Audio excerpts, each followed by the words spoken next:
Sajid cartoon series. खड़ूस सास। ये कहानी है संजना और सावित्री की। संजना नई नवेली शादी करके ससुराल आई है। ससुराल के तौर तरीके में ढलने में उसे समय लग रहा है, पर उसकी खड़ूस सास सावित्री ये समझने को तैयार ही नहीं और बात बात पर संजना को ताने मारती हमेशा खड़ूस व्यवहार करती है। संजना, तू इतनी देर तक सो रही है, सुबह जल्दी उठाकर। जल्दी उठने से घर में बरकत आती है। माँ जी, बरकत को बोल दीजिए कि थोड़ी देर बाद आए, सुबह नींद पूरी नहीं होती। हाँ, पूरी दुनिया तेरे इशारों पर तो चलेगी। एक तो तेरे माँ बाप ने झूठ बोलकर शादी करवाई, बोला था मेरी बेटी को सब आता है, और यहाँ मालूम चला महारानी को कुछ नहीं आता। माँ जी, शादी के समय आपने भी तो कहा था हम बेटी और बहू को एक तरह मानते हैं, और आरती दीदी 10 बजे सोकर उठती है, मैं तो फिर भी 8 बजे उठ जाती हूँ। हाँ, तो उससे क्या मतलब? माँ जी, झूठ तो आपने भी बोला था कि हम बेटी और बहू को एक तरह मानते हैं। अच्छा महारानी,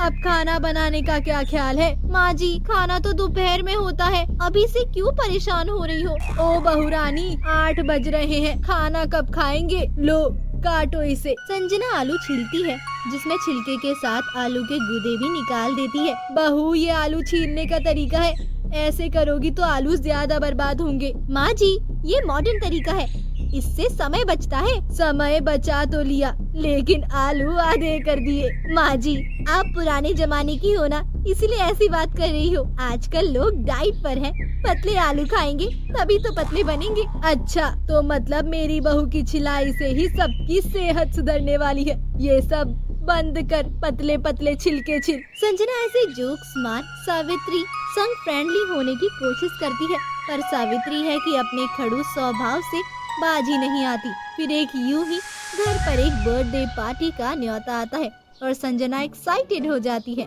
दौड़ते हुए अपने कमरे में जाती है और एक साड़ी लेकर आती है। माँ जी, देखिए ना, मैंने ये ऑनलाइन मंगवाई है, कितनी सुंदर है ना, इसे ही पहनकर अनुराग के जन्मदिन में जाऊंगी। हाँ, सुंदर तो है, पर ये साड़ी है या मच्छरदानी? एकदम आर पार दिख रहा है। माँ जी, ये फैशन है, आपको समझ में नहीं आएगा, इसे ट्रांसपेरेंट साड़ी बोलते हैं। जो भी हो, लेकिन तुम इसे पहनकर नहीं जाओगी।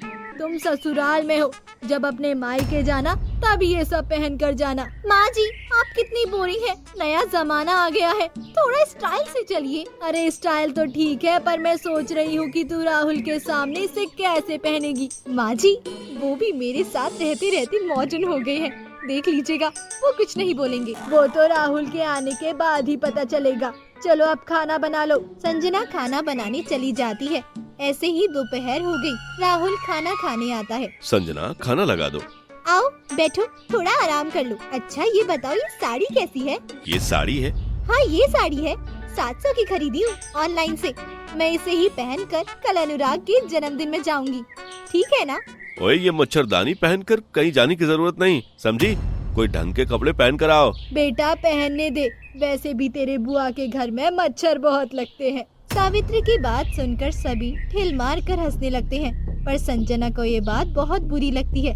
संजना नए ख्यालात की लड़की थी, मॉडर्न परिवेश में पली बड़ी थी, और ससुराल के ये ताने और सासू माँ का खड़ूसपन उसे तनिक नहीं भा रहा था। बस बहुत हो गया, बहुत उड़ा लिया तुम लोगों ने मेरा मजाक, और बहुत सुन लिया माँ जी मैंने आपके ताने। अब मैं ये नहीं सह सकती, मैं यहाँ नहीं रहूंगी, मैं चली अपने मायके। अरे पर ऐसा क्या हो गया? हम तो बस मजाक कर रहे थे, इतना तिलमिला क्यों उठी? जब कोई आपके साथ यही मजाक करेगा तो आपको समझ आएगा। संजना इतना कहकर अपने मायके जाने के लिए निकलने चली जाती है, और तभी दरवाजे पर दस्तक देती है दादी माँ, यानी संजना की सासू माँ की सासू माँ, जिन्हें देखते ही सावित्री की नस टाइट हो गई। घबराते हुए उसने कहा, माँ जी आप यहाँ? नहीं तो क्या तेरे बाप के माचिस के तिल्ली भर के घर जाऊँ? आप ऐसा क्यों बोल रही है?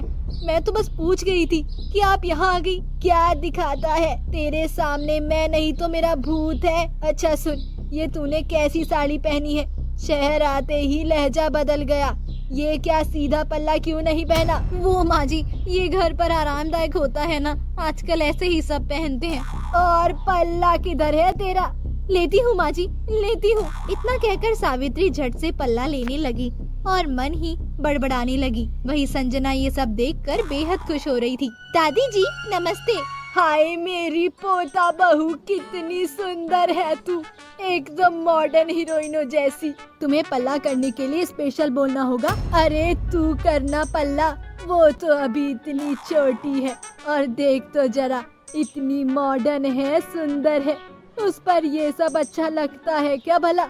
नहीं नहीं छोटी बहू, तुम्हें ये सब करने की कोई जरूरत नहीं, तू तो लाडो है मेरी। चल साथ बैठते हैं, खूब बातें करेंगे। दादी साथ संजना पर खूब प्यार लुटाती है, संजना के लिए तोहफे ले आती है और उसके साथ खूब गप्पे भी लड़ाती। संजना की इतनी तारीफें सुन सावित्री जलन महसूस करती है। माँ जी, इतने सालों में आपने कभी मेरी इतनी तारीफें क्यों नहीं की और मेरे लिए कोई तोहफे भी नहीं लाई क्या? लाई हूँ ना, ये ले। ये क्या है? गोभी, इसका क्या करूँ? क्या करूँ मतलब, तुझे याद नहीं तेरी सास को इसके पकोड़े कितने पसंद है? जा संजना, इसके पकोड़े बना कर ले आ। तेरी माँ ने ये सिखाया होगा ना। क्यों तेरी माँ ने पकोड़े बनाने नहीं सिखाए क्या? अच्छा अब समझी, ये तेरी टोन क्यों निकल रही है? सारा काम बहू से करवाती है और खुद बैठे बैठे आराम फरमाती है। शर्म नहीं आती, नई बहू पर जुल्म ढाती है। अरे माँ जी, इसने आपको, मेरे बेटे को, सबको ना जाने क्या घोल कर पिला दिया है। सब इसकी ही तारीफें करते हैं, तरफदारी करते हैं। ये क्या सब बोल रही है? हाँ माँ जी, राहुल भी दिन भर इसके आगे पीछे घूमता रहता है। आप जानती नहीं है ये कितनी चालबाज है। मेरे बेटे को मुझसे अलग कर दिया है इसने। अच्छा माँ जी, तो आपके मन में मेरे प्रति ये सब भरा है, तभी आप मुझसे खुश नहीं रहती। जब देखो तब खड़ूस बनी रहती है, ताने मारती रहती है, और इधर मैं सोचूं आखिर माँ जी का दिल कैसे जीतूं। आने, जिसके दिल में इतनी नफरत है, इतनी कड़वाहट हो, उसका दिल भला कैसे जीता जा सकता है? अरे नफरत क्या, तू है उस नफरत के लायक। तुझे शर्म नहीं आई माँ बेटी को अलग करने में? अरे वो पहले मेरे साथ घंटों बैठा बात करता था, अपने दिल की शेयर करता था मुझसे ही, बाहर घूमने ले जाता था, पर अब ऑफिस से आते ही सीधे कमरे में चला जाता है। मेरी एक नहीं सुनता, 2 मिनट भी मुझे टाइम नहीं देता। तू तो आज बता ही दे, ऐसा क्या खिलाया तूने मेरे बेटे को? बता चुड़ैल, बता। वो बताएगी सब, पर पहले तू मुझे बता, आखिर तूने क्या खिलाया मेरे बेटे को? वो कैसे इतना बदल गया? मतलब ये कैसी बात कर रही है आप माँ जी? हाँ, पहले तो मेरा बेटा भी मेरे साथ खेत में गाय चराने जाता था, मुझे लेकर मेला देखने जाया करता था, मेरे साथ वक्त बिताता था, मेरी गोद में सर रखकर सोता था, मेरी थाली में खाया करता था। पर अब क्यों नहीं? तू बता, तूने कौन सा जादू किया मेरे खिलाफ? कैसे भड़काया? अरे तुझे शर्म नहीं आई मुझे मेरे बेटे से दूर करने की? माँ जी, आप कैसी बातें कर रही हैं? मैंने क्या जादू किया? अब वो इतने बड़े हो गए हैं, उनका परिवार हो गया है, तो वक्त बट गया थोड़ा बस, इसमें मेरी क्या गलती? अच्छा तो मम्मी जी, फिर रोहन भी बड़े हो गए हैं, उनकी जिम्मेदारियाँ बढ़ गई, इसीलिए ही बस आपको पहले की तरह समय नहीं दे पाते। इसमें मेरी क्या गलती? मैंने क्या किया जो आप मुझे इतना सब सुनाती हैं? मुझसे रूखा खड़ूस व्यवहार करती हैं। अच्छा, तेरी जबान बहुत चलने लगी है। ठीक ही तो कह रही है सावित्री वो। अरे मैं तेरे मन की परेशानी समझ सकती हूँ। हर सास को बहू के आने के बाद ऐसा लगता है कि बहू ने उसका बेटा छीन लिया, उसकी सत्ता छीनने की कोशिश कर रही। पर नहीं सावित्री, ऐसा नहीं है। वक्त के साथ जिम्मेदारियाँ बढ़ती है, परिवार बढ़ता है, और जब परिवार बढ़ता है तो बस बेटों का वक्त बढ़ जाता है, जिससे सासों को बुरा लगता है और वो बहुओं के साथ दुर्व्यवहार करने लगती है। पर ये गलत है, इसमें परिवार टूटता है। पर माँ, ये मुझसे बहुत जवान भी लड़ाती है, सुबह देर से उठती है, कुछ काम भी नहीं करती, इसे कुछ भी ढंग से नहीं आता। वो तो हर सास को लगता है, कहानी घर घर की।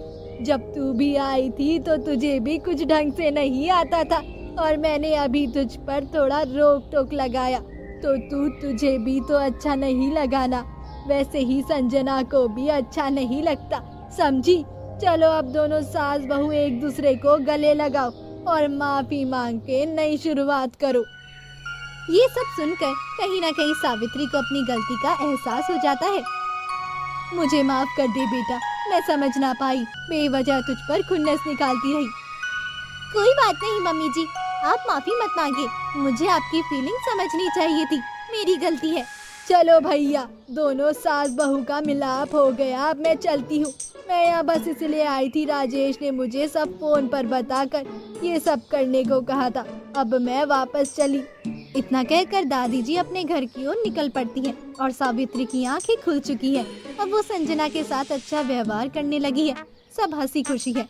इस कहानी से हमें ये सीख मिलती है कि हमें कभी भी दूसरों के साथ दुर्व्यवहार नहीं करना चाहिए और उनके बारे में भला बुरा कहने से पहले खुद को उस जगह रखकर सोच लेना चाहिए, क्योंकि कभी सास भी बहू थी। तो दोस्तों, कैसी लगी आपको ये कहानी हमें कमेंट्स में जरूर बताएं और साथ ही चैनल को सब्सक्राइब करें।